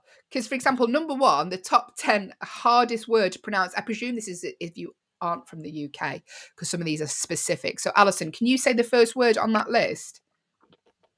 Rural. Yeah. Rural. Means like country, outskirts, rural. It's, rural. And can you say the second word on that list, Allyson? Otorhinorali. Give me a second. Otorhin. Okay, let's stop it there, because this is painful. Producer Will, do you know how to pronounce it? Do you mean otorhinolaryngologist? You practiced that last night, you little... Okay, say it again. Otorhinolaryngologist? This sounds like a Mary Poppins song. What does it mean? It's like a throat and nose doctor. Because like larynx, like your larynx, like laryngitis. Otorhinolaryngologists. And can you spell that for us, please, Producer Will, for an extra point? Yeah, because the spelling's in front of him, so yes, he can. OTO. I'm joking. No, I couldn't. Also, I have the pronunciation guide open as well. Down, Oh, he's a sneaky otorhinolaryngologist. Well, stay with us for this section. Go on, give it a go. You're not going anywhere, Will. You're here for that. Okay. Otorhinolaryngologist. It's easy. Oh, it's fun. It is easy when you've been practicing, Will. Supercalifragilisticexpialidocious is what that is. I stayed up all night. Well, speaking of tongue twisters, we're going to talk about that shortly. But other words on the top 10 all-time hardest words to pronounce, which is a great segment for radio. Thanks, Producer Will. Is when we can't even string basic words together on this show. I know it's difficult for you. Producer Will's like, no, I could give you the hardest. Colonel. That is up there, and I presume that's because of how it's spelt in the UK. Because UK is a tricky word, a tricky way, a language to learn, isn't it? English, because in the English language, some words are written completely different to how they sound. Yeah, this country's not big on phonetics. I'm going to say that. They're not. This is not a phonetic spelling country. God forbid you pronounce some of the things in this country the way that they are spelled. So yeah, I live in there's an area where I live not far from me called Kirby, right? And it's spelled Kirkby. And that's the nearest train station to where I live. And a friend was coming to visit me, and she went to the train station, asked for, she's like, I'd like to go to Kirkby, please. And they're like, there is no place called Kirkby. And they looked at her like she was the idiot. What are you talking about? You're like, you know very well what I am talking about. Yeah. There's no Kirkby. There's no Kirkby. I live near a place that's spelled Adel, which any normal person would pronounce Adele. But no, it's Adel. Adel, yeah. God forbid you say it wrong. Yeah. Some of the other words on this list, Alison, do you want to read a few? Yeah, penguin, which is pretty Yeah. easy to say, but the Yeah. spelling is even spelling, I'd say closer to phonetic penguin. Yeah. Sixth, tricky because there's the X Sixth. and then the TH, so you really got a sixth. Hayley, you do the next one. Now, listeners, what she's done there, she's seen on the list, there's one that's impossible to pronounce. She's just done the ones that she knows and then threw it across to me because that's the kind of gal she is. I can't do it. It's just isthmus. Isthmus. What does that mean? It's a narrow strip of land that connects two larger landmasses and separates two bodies of water. Isthmus. Why are you saying that like it's obvious as you're reading it? What it is. What do you read? It's I'm just retrieving it from my encyclopedic knowledge of. Other words on the list are squirrel, choir, and Worcestershire. Now you forgot an enema. I forgot the one I couldn't Enema? pronounce. That's not an enema. An enema is something completely different. We don't want to talk about on breakfast radio. How do we say this one? What's that one? You're close. It's anemone. Anemone. Like a seed. And producer Will has plenty of those because of this segment. Anemone. Oh, not an enemy. What does it mean? No, it's a type of fish. Yeah, just let me just remember what one of those is. An anemone. From all of the things that I know about. Yeah. Oh no, I lied. It's a type of flowering plant in the buttercup family. Anemone. All right. There you go. Words that we'll never use day to day. Thanks, producer Will, for that segment. He's also, but do you have any favourite tongue twisters? No, I'm not going to do that on the air. Oh, I do. 11 benevolent elephants. 11 benevolent elephants. 11 benevolent elephants. Oh, I can't do it. You do it. See? Can you do it quickly? 11 benevolent elephants. 11 benevolent elephants. 11 benevolent elephants. You said benevolent. Shh. 11 benevolent elephants. It's hard. That's hard. Mm. Seashells on the seashore. That's another classic, isn't it? She sells seashells on the seashore, but if she doesn't sell seashells on the shore, what does she sell? Are riddles, tongue twisters big in Canada? Because that's where she's from, if you don't know, by the way. Allyson, she very rarely mentions it. Well, she's from a little place called Calgary, Alberta, which won the 1988 Olympics, Jamaican bobsleigh, Eddie the Eagle. Yeah, that's where I'm from. Thank you, Hayley. It's like part of you now. You're almost Calgarian. It's part of me because you say it on the hour, Allyson. What? I'll teach you. Okay, so I am from Calgary. That's how we say it, but it's spelt, speaking of words and spelling and pronunciation, Calgary. So you can tell when someone's not from Calgary because they say Calgary. Calgary, but it's Calgary. Calgary. Yeah. Toronto, but everyone says Tirana. Yeah. I like it. I'm trying to think of tongue twisters. I used to do them because I used to be a drama teacher. So we would do red leather, yellow leather, red leather, yellow leather. I feel like in the movies, before a comedian goes on stage, they're backstage doing tongue twisters.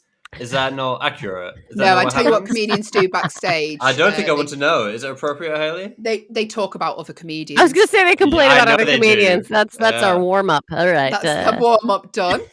Then we'll probably have a coffee because we're tired from a 10-hour drive it's took us to get to this gig. That's poorly attended. Anyway, let's move on. No time for tongue twisters. No time.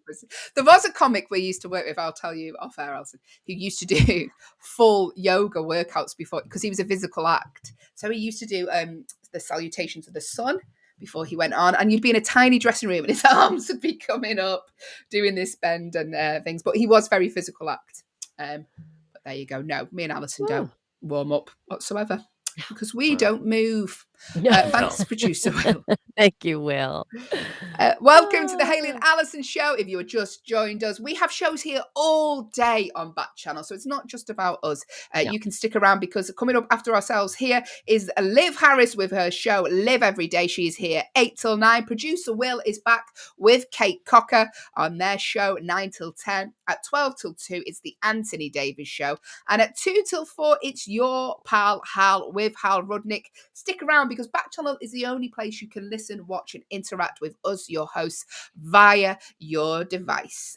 Get involved. We are here every day, Monday to Friday, with producer Will giving us tongue twisters we can't pronounce. But now, Allyson, it is time for our advent calendar. Every day here on our show, we have a different celebrity behind a door. But who is the celebrity we would like you to guess? They're not actually here. We can't afford them. They're just virtually here. Every day this week, we've given you the name of a celebrity, and what we want you to do when the celebrity is revealed, take the first initial of that celebrity, and at the end of December, all these initials will spell a Christmas-based word. The initials that we've had so far, the celebrities we've had behind our door so far are Rihanna, so that's the initial R, Adam Levine, which is initial A, Luke Evans, the initial L, Dan Levy, the initial D, and Nicki Minaj, the initial N, and Uma Thurman was yesterday's celebrity with the initial U. So collect all those letters. There's going to be another letter we're giving you today when we reveal who the celebrity is. But who is it? Who is behind our virtual advent calendar door? By the way, so I have a chocolate calendar for my daughter, Allyson, this morning. Behind the chocolate calendar was a little tiny chocolate pine cone. And she wouldn't eat it because it didn't look like chocolate. She kicked off, threw it in my face. So that was fun. But at least you got some chocolate. I did. Right in between my eyes. Hey! Yes. Here's, we're going to read you out 10 clues, and we would love you to guess who the celebrity is. As always, here on the Hayley and Allyson Show, big prizes. You can win the mattress that doesn't fit Allyson June Smith's bed. It is true. Yeah, she ordered a mattress. It doesn't fit her bed. If you are willing to collect that from the Manchester, UK area and transport it back to the US yourself, you are free to have that. They're the big prizes we're giving away today. I also ordered a hairpiece for the wrong colour of my hair. You could win these. But the main prize is a lovely song from our Allyson June Smith. If you guess correctly who the celebrity is, you can give Allyson June Smith 3 words and she will make a song out of them live on air. But who is the celebrity in order to win those big prizes today? We're going to give you 10 clues. They get easier as the time goes along. If you want to make a guess at any point, do so. The word is say into your device or hop onto backchannel.tv. Make your guess that way. So I'll give you 3 clues and let's see if you can make a guess first. This celebrity was voted the 18th hottest hunk of 2012 by readers of Heat magazine, making him sexier than Brad Pitt, Justin Timberlake, Steve Jones, and Robbie Williams. But who is the celebrity? His skills include juggling and playing the kazoo. I mean, if you can get it from that, who can't play the kazoo? I don't know many people. The same people who probably couldn't play a plastic comb with parchment paper over it. Did you ever have anyone do that? Oh, yeah. Yeah. Yeah. There we go. And he named his first album after himself. But who is the celebrity? He is he's been voted as one of the hottest hunks of 2012 and probably a lot more years because he is a very desirable young man. His skills include juggling and playing the kazoo, and he named his first album after himself. If you want to make a guess, then do so. Allyson, any more clues? Yes. Just he named it after himself. His first album was not called The Kazooing Juggler. No. Okay, so confirm that. I can confirm it. He counts pop megastar Rihanna as one of his biggest fans. Oh, Rihanna. Me too. She loves us. Rihanna, if you're listening, we love you too. As a kid, he had a pet hamster called Hamster. I like it. Keeping it basic, keeping it simple. No identity crisis on that hamster. He knew exactly who and what he was. So he had a pet hamster he called Hamster. His big break came on a UK TV show as part of a boy band. He is now a solo artist. But who is it? Who is behind our advent calendar door? Make your guesses now. Who's that guy? Make those guesses now. The command to give to your device if you're watching on an Echo show is the word say followed by your guess, or go to backchannel.tv on your phone. You can get your guesses in that way. A lot of big stars started off on reality TV, didn't they? Absolutely. I mean, so many groups, a lot of reality TV now is how people get a career in a lot of instances. We have a lot of presenters on air who initially started out as on a reality show, and Well, you I'm know, just looking at some of the big stars that sort of thing. Kelly Clarkson, huge star, American Idol. I yeah, don't know if you remember that. I Um, do. yeah. I'm just looking through now. Like one's Cardi B starred in the reality TV show Love and Hip Hop. Really? Is Mm, that where we kind of got to know Ms. Cardi B? yeah. Mhm. Jennifer Hudson was American Idol. I didn't know that, you know. Ah, I went to watch her in Broadway. She was in The Colour Purple, and she was outstanding. she is. Yeah, Carrie Underwood, again, American Idol, like huge Yeah. stars starting Carrie off Underwood, on. huge American Idol, and I knew that because Carrie Underwood, I think, was the first country singer, and from the beginning, we knew she was gonna win because there's so many country fans in the States and North America. Mm, Yeah, yeah, big news. But yeah, lots of sorry, I'm just scrolling through now to yeah. find She's different ones. scrolling to Through. find a But lots of big acts in the UK as well. Lots of acts got their start on reality shows. Apparently, Ed Sheeran auditioned for I think it was like Making of the Band. It was something on the UK TV he auditioned for. And there's a really cringy clip of him trying to do a dance because he could sing and they loved him. I think it was Pop Stars The Rivals or something like that, which was a show based in the UK. And they loved his voice. Then they made him do a dance routine, and he cannot dance. And there's a really a really bad clip of him trying to dance in this video. So check that out on the YouTube if you haven't seen it. But yes, this particular person we are talking about, who's waiting behind our advent calendar door to be revealed, he came on a UK TV show as part of a boy band. Big clue. Huge clue. He's huge clue. now a solo artist. Number 7, he said if he wasn't a performer, he'd be a lawyer. It's a bit of a jump, isn't it? I was gonna say, could you imagine him in a courtroom? Well, I won't be able to take my eyes off him as he's giving the evidence. I'll tell you that. Yeah. He's so dreamy. I'd just be like, yeah. Even if the person was definitely guilty, no, he can't be. But We'd have to remind the jury, please look at the person on the stand, not just the lawyer. Please take your eyes off the incredibly well-dressed lawyer. Oh, yeah, I threw that in. There's another little controversial because some people don't think he is. Mm. But he also worked in a bakery in his hometown of Cheshire. Oh, is he Who from is it? Cheshire? He is. Oh, I didn't know that. He is. But who is it? Another huge clue. He has over 40 tattoos, and Allyson is going to name them now.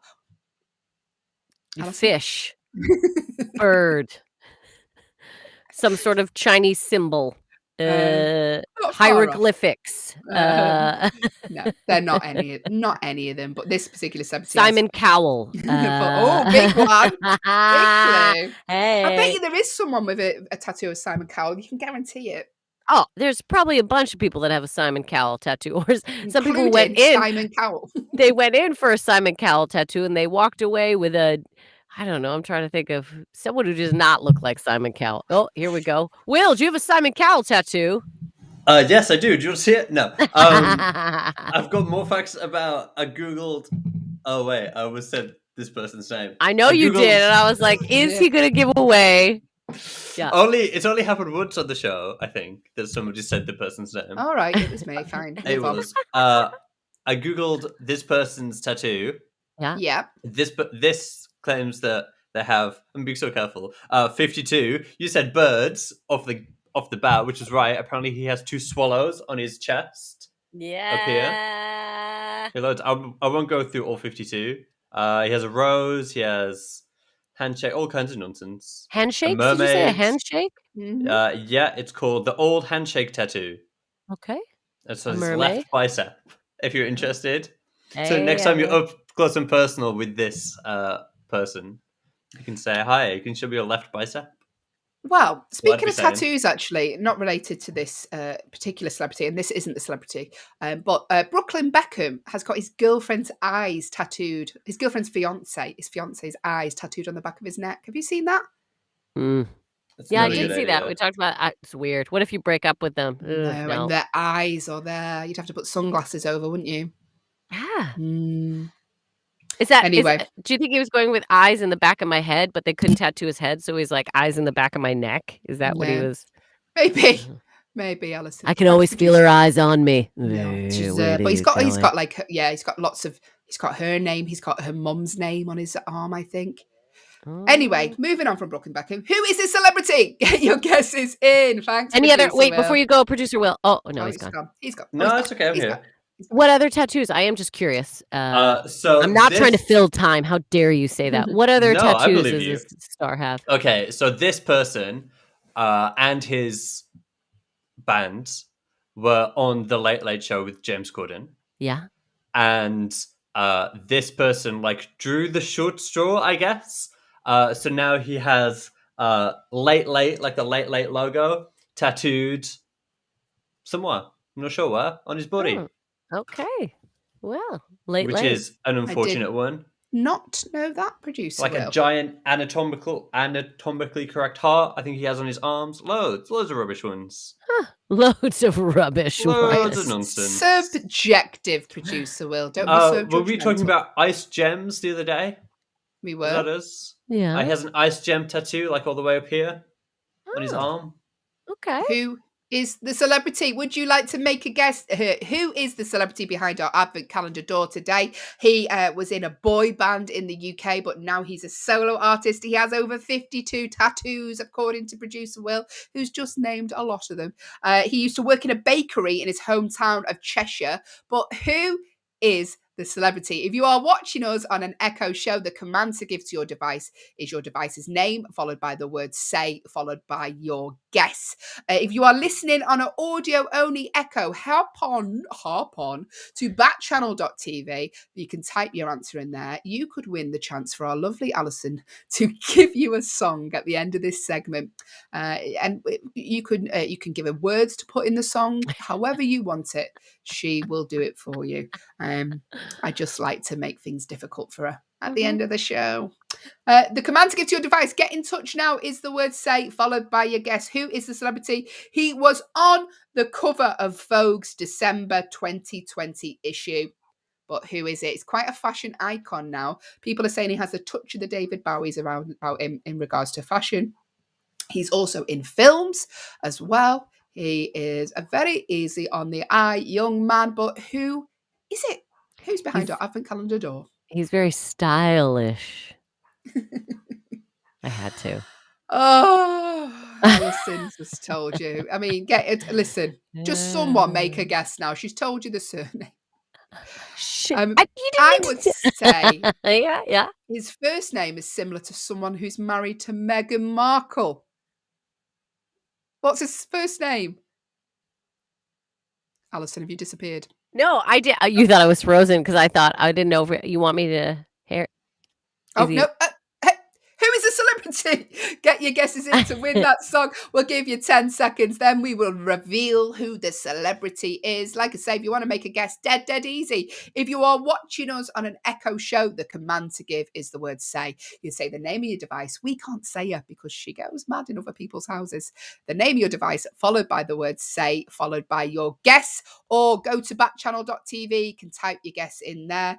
A quick little review of who this person is. He was voted the 18th hottest hunk of 2012, just slightly beating My Boyfriend and Brad Pitt and Justin Timberlake.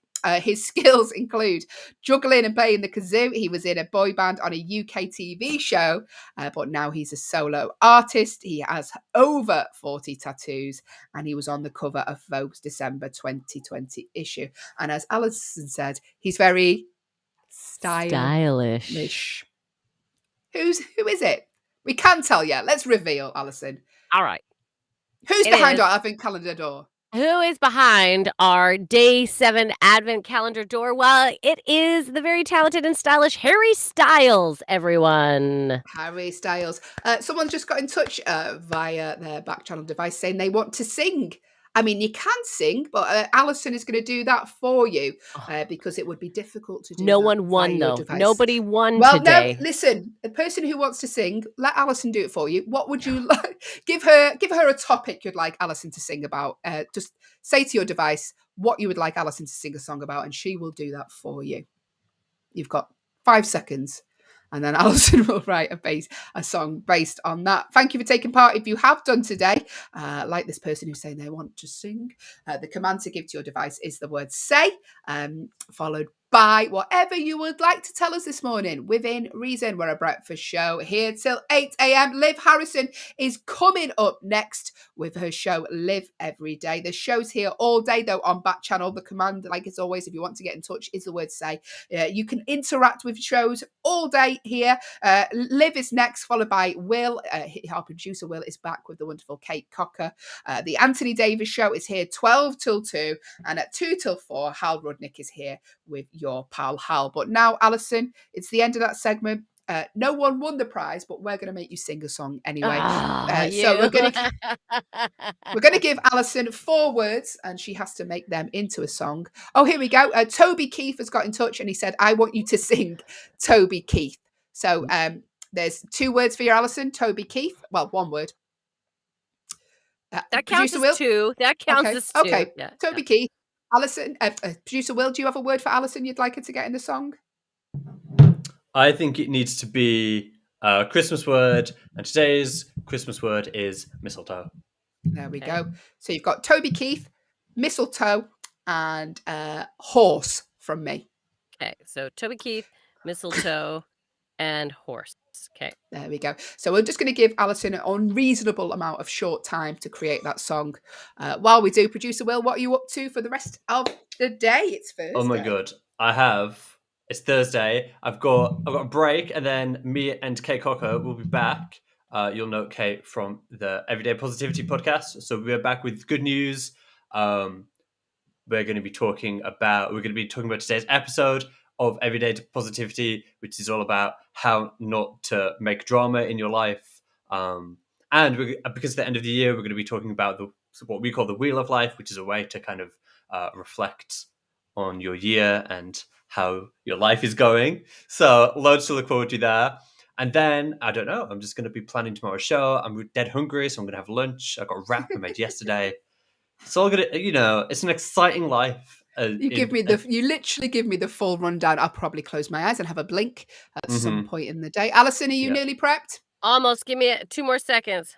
There we go. 2 Hayley, more seconds. You've been promising me for days that you're going to put your Christmas decorations up. How's that I've done them. I did them yesterday. Now? Yeah, and my daughter's already ragged half the Christmas tree down. So that's fun. And I bought a Velcro Christmas tree as a distraction tree for her to use. And she hasn't looked at that. Didn't work. I think we need to have a Christmas. If Alyson's got her Christmas tree up, I'm going to talk about Allyson like she's not here. Do it. She's not here. No, I wouldn't want to disrupt her creative process. So I think if Ally's got her Christmas tree up, I think we need to have a Christmas tree competition. Maybe we should, Will. Maybe we should. That's a good idea. Maybe we'll do that on the 23rd as part of our big bumper Christmas special spectacular Christmas special bonanza. Right. Thank you, producer Will. Are we ready for Thanks. Are we ready for Allyson's song? We certainly are. Toby Keith is waiting. So, Allyson, are you ready? I think so. Okay, we'll see what tune this comes out with, but here we go. Toby Keith, mistletoe, horse. I saw Toby Keith standing by the Christmas wreath, and he kissed a horse, of course, so you know standing under the mistletoe. And I tried to do a country kind of theme. I see that you did that, Allyson, and it was, you tried, and we're very grateful for that. What are you talking about? I saw Toby Keith standing by a Christmas wreath, and he kissed a horse, of course, so you know standing under the mistletoe. Okay, the last line was a little stretch. It was a little stretch. Yeah, very stretch. But there you go. We hope you're happy with that, Toby. Oh, Toby's logged off. He has gone. Thank you for joining us today. If you have, it is the Hayley and Allyson show. We are back tomorrow with our themed Friday. We do a show on a Friday that is all around a theme. But what is the theme? The theme tomorrow is superstitions. Yes, and I have lots of them. I'm a very superstitious person, but we'll chat more about that tomorrow. If you have a superstition, let us know what it is. We'll talk about that on tomorrow's show. The command to give to your device is the word say, followed by what your superstition is. And if you're Stevie Wonder as well, there's loads of superstitions there. Yeah, we'll be back tomorrow talking about that on Themed Friday. We'll have a superstition true or false game. If you've got a problem also for our problem section, then get in touch as well. But we like to leave the Hayley and Allyson show on a fun fact, random fun fact that you can take away, tell your friends, family, if you don't want them to ever call you again. Every time we speak to her, she tells us something random. So today's random fun fact, and these are always good for quizzes. I've found actually some of these things that we've ended the show on have actually come in useful for me in quizzes. Yeah, it's handy to know a little bit of information, tidbits of things you wouldn't necessarily think you need to know about, but it's good to know. It's handy to know. So, handy to know. Allyson, would you like to reveal today's fun fact? I would. Fun fact. The moon, everyone, has moonquakes. That's right. The moon shakes like the earth. They have moonquakes. Just as the earth has earthquakes, the moon has, you guessed it, moonquakes. Less common and less intense than the shakes that happen here. Moonquakes are believed by the U.S. Geological Survey. Are believed by the U.S. scientists to occur due to tidal stresses connected to the distance between the Earth and the moon. So it's tidal stresses. So the moon has a little shake. When you said moonquakes at first, I was like, oh, like milkshakes. But The moonquakes. It's a moonshake. Moonshake. But I did not know the moon shook, but there you go. It's a random fun fact indeed today about the moon having moonquakes. Take that away and remember that if you think about moving to the moon in future years gone by. But don't be too scared because they're less, apparently. They're a lighter shake, so it's just more of a moon jiggle. It's not really a shake. Jiggle. It's a moon jiggle is what it is. A moon shimmy. A little moon shimmy. That's what we're calling it here on the breakfast show. I'm not sure if that's scientifically accurate, but the moon does a little shimmy every so often. That is our random fun fact today. Stick around. Liv Harrison is coming up next with her wonderful show, Live Every Day. So stay tuned for that and get involved. Backchannel is the only place you can listen, watch, and interact with us, your hosts, via your device. You may even get a song from our lovely Allyson. That's how you I saw Toby Keith. No, I won't do it again. Okay. Not again, Allyson. Even Toby Keith has left the street. Please stop, Allyson. Please stop. What are your plans for the rest of the day before we go, Ellie? Today, next thing I'm going to do is I'm going to make myself an omelet. That's what's on my agenda. I'm going to make a little cheese and ham omelet, just if you're curious, everyone. Might even put some chives in it. Then I think I'm going to do a little, my puppy needs a brushing, do a little puppy brush. And then I got a gig. Big day planned. And then I'm going to head over to Birmingham again. I was in Birmingham last night to do a Christmas, it's that season, right? So there's Christmas comedy shows. So I'm sure there will be various companies with various people who don't care to listen to comedy coming to this event. And I'm very excited. But what I am excited about is the place where I'm doing the gig. They always have like a Christmas menu. And I might be bold. I might try this. It might go all wrong, but they have a Christmas pizza. Wow. Oh, I heard about this. Yes. Now, tell everyone what is on this Christmas pizza, because another act put a picture up of it on his Instagram, and I couldn't believe what was on the pizza. Yeah, so it's, I believe it's turkey, cranberry. I think there's a little bit of stuffing. I believe gravy is involved. But what is the most exciting is in the center of the pizza is a Yorkshire pudding with a pig in a blanket in it. Little pig in a blanket. Cranberries on a pizza, though. No, in my opinion. But I don't know. I'm amazed that this was created. So yeah, I'm amazed. Ordering it. Isn't there sprouts on there as well? Is there sprouts? I'm sure there was an option of sprouts on your pizza as well. I mean, Wow. one of the most hideous foods on a pizza. Is it edible then? Who knows? Who knows? Who? Allyson will tell us tomorrow. I mean, that's if she's with us and not on the toilet all morning. Rest of the day, I'm going to go and do a bit more Christmas shopping now. So, yes. Ooh, well, I love candles and chocolate. Do And you, Allyson? I do. You'll be waiting a long time for her. I Uh, also need to do some tidying. I mean, big things going on in the Hayley. And I also need to clean up, if you're watching it on the Echo Show, this bit of mascara that's running down my face. You're not getting rid of that. That's 3 days old. You and I both know that. No, it's not. No, it's not. Isn't breakfast radio glamorous? We will be back tomorrow at 6 a.m. Join us if you're up. Don't wake yourself up. Join us at 6 a.m. tomorrow with a themed Friday full of superstitions. We'll be back with producer Will. We hope you have a wonderful day and we'll hopefully see you tomorrow. Enjoy your days. Goodbye. Goodbye. I saw Toby Keith.